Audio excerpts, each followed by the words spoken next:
अस्सलामुअलैकुम नाजरीन हजरात, वीडियो को लाइक करें, चैनल को सब्सक्राइब करें और बेल आइकन को भी दबा दें ताकि आपको हमारी आने वाली वीडियो की नोटिफिकेशन मिले। तो अर्ज कर रहा था कि जिन लोगों ने मुसीबतों में शिकवे किए होंगे, मुसीबतें वाहवेला किया होगा, गुस्सा किया होगा, शिकायतें की होगी, मुसीबत में बस इतना है, तकलीफ आ जाए तो चुपके बेसाख्ता अगर आंसू निकल जाए बस काफी है। चिल्लाना नहीं, वाहवेला नहीं करना, आए नहीं करना, बैन नहीं करना, नोहा नहीं करना, कपड़े नहीं फाड़ना, बाल नहीं नोचना, कोई मुसीबत हो, बीमारी हो, ये हो वो हो। मेरे लूम के सेठ लोग तो मेरे गुंबदो मीनार के शहर में रहते हैं,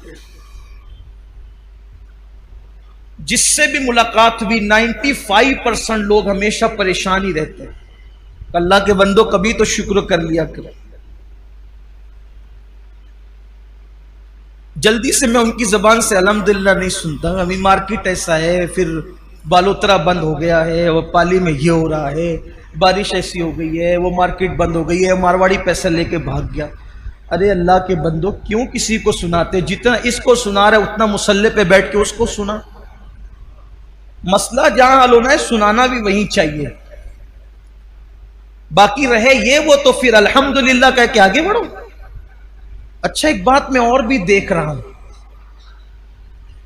कि जब किसी से पूछा जाता है तो लोग कहते हैं अल्हम्दुलिल्लाह अला कुल्ली हाल। बल्कि हमारे सूफिया ने फरमाया बेहतर यह है जब खुशी में रहो तो अल्हम्दुलिल्लाह रब्बिल आलमीन कहा करो, जब खुश रहो तो अल्हम्दुलिल्लाह रब्बिल आलमीन, और जब कोई तकलीफ में रहो तो फिर कहा करो अल्हम्दुलिल्लाह अला कुल्ली हाल।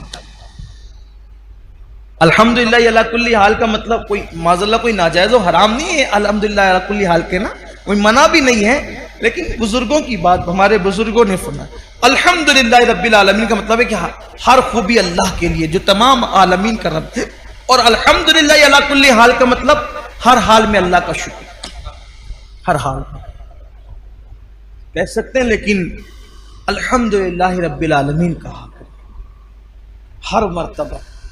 बल्कि अल्लाह कहता है देखो मैंने मुसीबत दिया फिर भी अल्हम्दुलिल्लाह ही कहते। और लोगों ने करना क्या है, ये जुमला याद रखना, मुसीबत या तो बीमारी, या तो तबीब को बताओ, या तो हबीब को।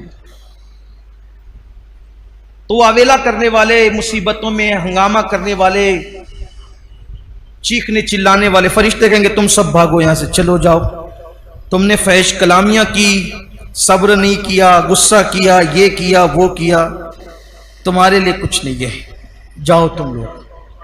मुसीबत भी आई थी और कोई इनाम भी उन्होंने नहीं मिला। फिर वो लोग जिन्होंने खालिस सब्र किया था, खालिस सब्र, ऐसा सब्र किसी को कुछ नहीं कहा, आंसू भी आए तो खामोश खामोश आए, निकल गए, चले गए। फिर अल्लाह फरमाएगा इन सब को लाओ और लेकर के चलो। अल्लाह फरमाएगा शजरे बलवा के पास, ये जन्नत में एक दरख्त है जिसकी जड़ें सोने की है और उसके पत्ते चांदी के हैं, और इतना वसी है वो दरख्त कि 100 साल तक के घोड़ा जितनी लंबाई में दौड़ाया जाएगा, इतना वसी है। अल्लाह ताला फरमाएगा इनको कहो यहां बैठे, उस दरख्त के नीचे जन्नत में बिठाएगा अल्लाह ताला, वो सब जन्नत में उस दरख्त के नीचे बैठेंगे। फिर अल्लाह तबारक व ताला अपने हुस्न से नकाब हटाएगा जैसा कि उसकी शान है, और अल्लाह फरमाएगा अब मेरा दीदार करो, और मेरा दीदार करो इसलिए कि दोस्त तो दोस्त ही से गुफ्तगू करता है, यार यार ही से बातें करता है, अब मुझसे बातें करो और मैं तुमसे बातें करूंगा। फिर अल्लाह तबारक व ताला अब उनसे गुफ्तगू फरमाएगा, कलाम फरमाएगा जैसा कि उसकी शान है। अल्लाह फरमाएगा ऐ मेरे साबिर बंदे और बंदियों, जब मैंने तुम पर आजमाइश डाला था तो तुम मेरे नजदीक जलील न थे, तुम मेरे नजदीक रुस्वा न थे, बल्कि मैंने तुम पर मुसीबत इसलिए डाली थी, तुम तो इज्जत वाले थे, लेकिन मैं तुम पर मुसीबत और आजमाइश इसलिए डालता था ताकि मैं तुम पर मुसीबत और आजमाइश डाल करके तुम्हारे गुनाहों को खत्म कर दूं और उस मुसीबत की बरकत से तुम्हारे गुनाहों को मिटा दूं, तुम्हारे गुनाहों को खत्म कर दूं। लेकिन ऐ मेरे बंदो, तुमने वो सारी मुश्किलें, सारी मुसीबतें मेरी मोहब्बत में झेली, आज मैं तुमको बेहिसाब अजर अता करूंगा, बेहिसाब सवाब अता करूंगा। और फिर उसके बाद अल्लाह तबारक व तआला फरमाएगा, ऐ नाबीना लोगो, ऐ कोड़ वाले, ऐ जुजाम वाले, आओ। और अल्लाह तबारक व तआला उनसे फरमाएगा, अल्लाह अकबर, कि जिसको एक बीमारी थी उसको एक झंडा दो, जिसको 2 मुसीबत थी उसको 2 झंडे दो, जिसको 3 मुसीबत थी उसको 3 झंडे दो। तो जिसकी मुसीबत जितनी होगी उसको उतने झंडे दिए जाएंगे। ऐसे झंडे जो उमरा और हुक्मा के साथ साथ चलते हैं इज्जत के लिए। और फिर उनको अल्लाह अकबर जन्नत से निकालकर मैदान महशर की जब वो सैर कराई जाएगी, तो जब मैदान महशर की सैर उनको कराई जाएगी तो महशर वाले देख के कहेंगे, ये इतनी इज्जत, इतने वकार, इतनी शान शौकत के साथ जो आ रहे हैं, ये कौन से नबी हैं, ये कौन से शहीद हैं। तो उस वक्त कहा जाएगा, ना ये नबी हैं, ना ये शहीद हैं, ना ये शहादत का मकाम पाते हैं, ना ये अंबिया के गिरोह से हैं, ये वो आम लोग हैं जिन पर अल्लाह ने दुनिया में मुसीबतें डाली थी, आजमाइश डाले थे, और अल्लाह के लिए इन्होंने सब्र किया था। अल्लाह ने इनको आज ये मकाम अता फरमाया, और आज अल्लाह तबारक व तआला ने उनको ये अजमतें अता की। उस वक्त लोग तमन्ना करेंगे, काश हम पर भी कोई मुसीबत आती, और हत्ता कि ऐसी मुसीबत आती कि अल्लाह अकबर हमें कैंचियों से काट दिया जाता। और फिर उसके बाद फिर ये होगा, अल्लाह फरमाएगा, ले जाओ इनको जन्नत के दरवाजे पे ले जाओ। वो जन्नत का दरवाजा खटखटाएंगे, मालिके खाजिने जन्नत हजरत रिजवान कहेंगे, कौन हो तुम लोग?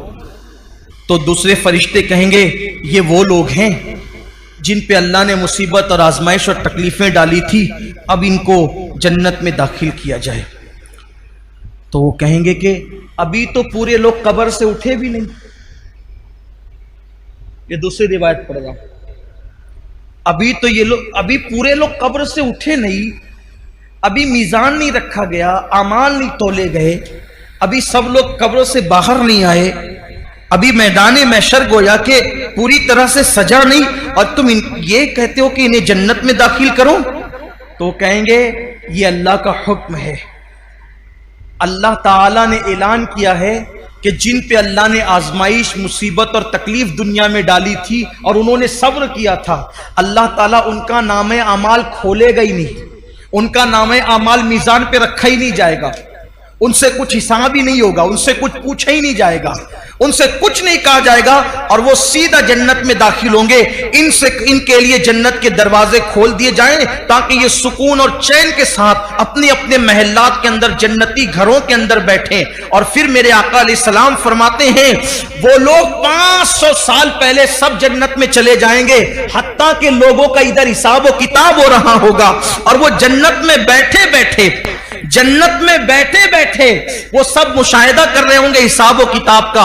तो उस वक्त सहाबे किराम रिदवानुल्लाह ताला अलैहिम अजमईन ने अर्ज किया कि या रसूल अल्लाह, कौन सी चीज मीजान पर सबसे ज्यादा भारी होगी? या रसूल अल्लाह, कौन सी चीज मीजान पर सबसे ज्यादा भारी होगी? तो मेरे आका सल्लल्लाहु अलैहि वसल्लम ने फरमाया कि सबसे ज्यादा अगर कोई चीज मीजान पे भारी होगी तो वो आजमाइशों पे सब्र करना भारी होगी। और जो दुनिया में जितना सब्र करेगा, अल्लाह उसके लिए पुलसरात को उतना चौड़ा फरमा देगा। इसलिए अपनी जिंदगी के अंदर सब्र को, मुसीबतों और अल्लाह से दुआ करो कि मुसीबत ना आए, और मुसीबत आए तो सब्र, बीमारी आए, पैसे की किल्लत हो, अल्लाह ना करे औलाद ना हो, औलाद हो तो नाफरमान हो, अगर सब्र करो, किसी से शिकायत ना करो।